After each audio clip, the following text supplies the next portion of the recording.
Thank you, everybody. It's great to be here. And thank you for your support in making America great again. Our best days as a country are ahead of us, but I am here tonight. I came over here from the VP dinner because it was a special occasion to celebrate a very special man who's making his country great again, too. He was an inspiration to me. When I ran for president in this country at the age of 37, there was one guy who I looked to abroad who said, this guy gets it. He was Doge before there was Doge in America. He is the man who understands that freedom is the quality that man is endowed with, that no bureaucracy or no system will hold us back from realizing the maximum of our own God-given potential. And while that is the American way, he is now leading the way in Argentina to make it so as well. Give me an afuera welcome to the leader of Argentina, Javier Milei, our hero. Thank you. Thank you. A very big pleasure for me. It's an honor. Thank you for your It's an honor words. to have you here. Get a picture of us. Thank you.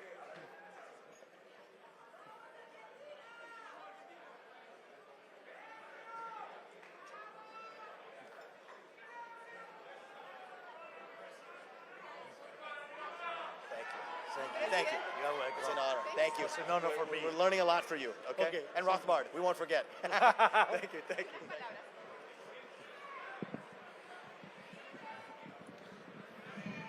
Hola a todos.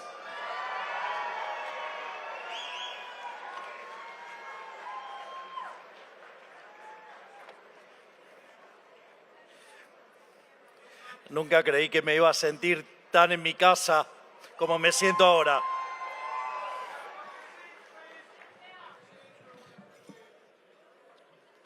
Buenas noches a todos. Quiero agradecer a los presentes, a los organizadores que han hecho posible esta velada. Es un honor para mí estar aquí y recibir el premio Titán de la Reforma Económica en este día. Para quienes no me conocen, yo soy un economista que ha sido honrado con la tarea de conducir los destinos de mi país. Durante toda mi vida he sido un amante de la teoría económica y los hechos, la teoría y mi propia historia me han llevado a abrazar las ideas de la Escuela Austríaca de Economía y en especial las ideas de la libertad. Como tal, mi compromiso con las ideas de la libertad, es decir, con la defensa del derecho a la vida, a la libertad y a la propiedad, es inclaudicable. Y producto de haber vivido la mayoría de mi vida adulta en un país consumido por el socialismo, ser honrado con esta distinción me llena de orgullo. He dicho ya en otras oportunidades que el socialismo es una enfermedad del alma, que ataca y corroe al ser humano en sus valores fundamentales. Y si no se enfrenta a tiempo, puede llevar a la miseria como ha ocurrido en mi país. Sin embargo, las mayorías silenciosas están despertando y producto de ello, el curso de la historia está cambiando. Hoy me honran con la distinción de Titán de la Reforma Económica y debo decir que el título es realmente acertado, ya que la tarea que estamos llevando adelante en Argentina desde hace un año es verdaderamente titánica. No solo por la dimensión, la profundidad y la complejidad de las reformas que estamos llevando a cabo, sino también porque debemos luchar contra la extorsión y el sabotaje de los intereses corporativos enquistados en el poder del antiguo régimen. Por eso, quiero aprovechar para compartir con ustedes algunas ideas sobre lo que estamos haciendo, que algunos ya están llamando el milagro argentino, pero también algunas falacias de la política tradicional, porque la batalla es larga y necesitamos las herramientas intelectuales adecuadas para ganarla. En primer lugar, nuestra batalla es contra las ideas del gradualismo. Los argentinos estamos acostumbrados a la desilusión. Es el producto de haber vivido en un país infectado por el socialismo durante 100 años. Han habido dictaduras y gobiernos democráticos, pero la única constante ha sido el colectivismo en alguna de sus formas. También ha habido, es cierto, experiencias reformistas, pero hasta ahora todas habían fracasado.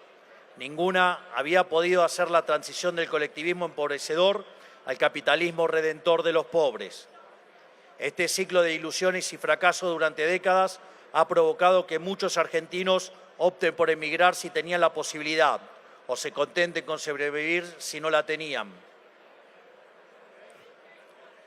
Esto se ha repetido a lo largo de prácticamente todo el siglo XX, con la consecuencia de destrucción de riqueza y capital que implicaba, caracterizando lo que nosotros hemos llamado el siglo de la humillación argentina.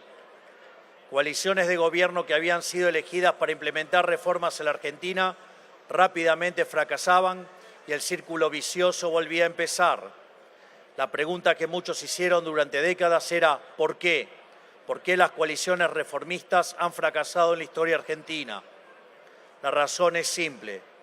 Hasta ahora, ningún gobierno, con excepción del gobierno del doctor Carlos Saúl Menem, si uno quiere, se había animado a aplicar las recetas del liberalismo de cuajo y sin temor. Esto sucede por miedo. Miedo a perder apoyo, miedo a romper acuerdos, miedo a la protesta social o perder las próximas elecciones. Esto es porque los políticos, sin importar su partido, tienen como primer mandato mantenerse en el poder a cualquier costo. Recién después piensan en hacer los cambios que habían prometido. De la misma manera que un empresario busca la maximización de las utilidades de su empresa, un político tiene un driver principal ante cualquier otra cosa: maximizar la cantidad de tiempo que está en el poder y el tamaño del presupuesto que maneja. Es por ese miedo a perder apoyo que acomodan sus ideas a mantenerlas tal que les brinde la tranquilidad, equivocadamente, que así se quedarán más tiempo en el poder. Como tal, bajo la excusa que sea, aún los que quieren realizar cambios o reformas optan por reformas que de tinte gradualista, que inexorablemente terminan fracasando. Es interesante esta paradoja. Podríamos llamarle la paradoja del político reformista, convencido que las más importantes para que un país cambie es su permanencia en el poder, producen su propio fracaso. Pues bien, nosotros somos reformistas, pero no somos políticos. No operamos bajo la premisa de lo que más importante es nuestra permanencia en el poder, sino que para nosotros lo más importante es implementar nuestras reformas. Gobernamos sin miedo, aplicando medidas de shock para generar confianza en la sociedad y en el mercado. No solo porque esas son nuestras convicciones, sino porque además la evidencia empírica nos acompaña. Desde 1952 en adelante, todos los programas de shocks, sacando el del 59, fueron expansivos de la actividad y el empleo, y todos los programas gradualistas terminaron mal. Segundo, no consensuamos con el enemigo.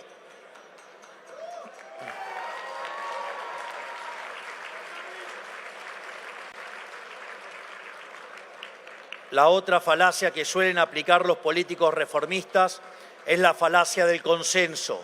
La mayoría de las experiencias reformistas se chocan contra una clase política que les dicen que deben consensuar sus reformas con ellos. Sin embargo, si los políticos a los que uno enfrenta representan una ideología opuesta a la propia, que ha sido la causante de todos los males, no hay ni puede haber nunca posibilidad de acuerdo. No puede haber acuerdo entre el bien y el mal porque trabajamos para intereses antagónicos. No se pueden negociar los términos de una reforma con quienes viven de conservar sus privilegios. Por otra parte, en tercer lugar, hay que ocuparse simultáneamente tanto de lo urgente como de lo importante. Nosotros asumimos en un contexto absolutamente crítico, sabiendo que lo urgente era estabilizar la economía, pero que lo importante era desarmar el leviatán colectivista que había sido montado en la Argentina durante los últimos 100 años. Por eso, nuestra segunda medida en materia económica tuvo que ver no con lo urgente, sino con lo importante. El decreto 7023 fue el inicio de un conjunto de reformas estructurales que indudablemente abrirán nuestros mercados y nos acercarán al resto del mundo, y vaya que ya lo está haciendo.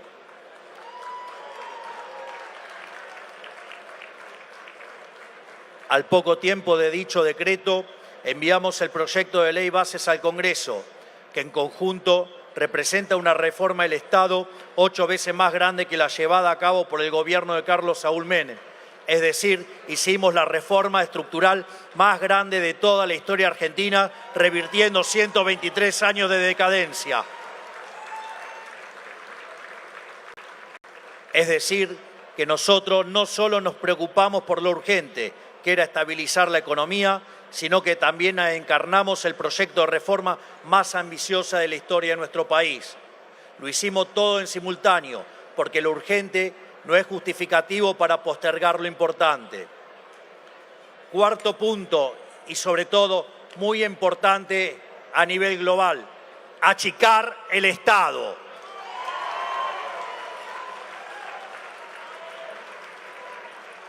La idea que les quiero dejar es que reformar el Estado implica devolverle poder que le fue quitado a la ciudadanía y la única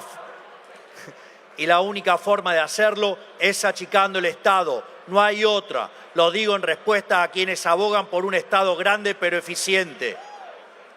Sé que puede sonar lindo o bien intencionado, pero créanme que cuando un político les dice quiere un Estado eficiente, está abogando por mejores mecanismos para robarle la riqueza a los ciudadanos. El único Estado aceptable es el más chico posible, para devolverle al pagador de impuestos lo que es suyo y terminar con la venta de favores. No hay mejor método que eliminar la burocracia estatal para que no exista la posibilidad de vender esos favores. La vida de la gente no puede estar sometido al criterio de un burócrata detrás de un mostrador. La desregulación es el único camino exitoso, es el camino de la motosierra.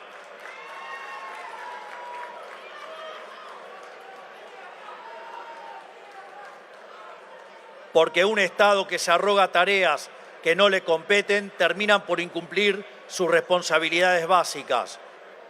Como decía Murray Newton Rothbard, el inventor del anarcocapitalismo, cuanto mayor sea el tamaño del Estado, menos recursos se utilizarán para satisfacer los deseos de los consumidores que han contribuido a la producción y más recursos se utilizará para satisfacer los deseos de los consumidores que no producen, o sea, los parásitos, los amigos de los políticos. Finalmente, aún habiendo realizado todos los cambios que hemos hecho en este primer año de gobierno, que además ha sido catalogado casi unívocamente como un éxito absoluto, ya que hemos logrado en el primer año el superávit fiscal en 123 años. Hemos bajado la inflación mayorista del 54% al 0,8%.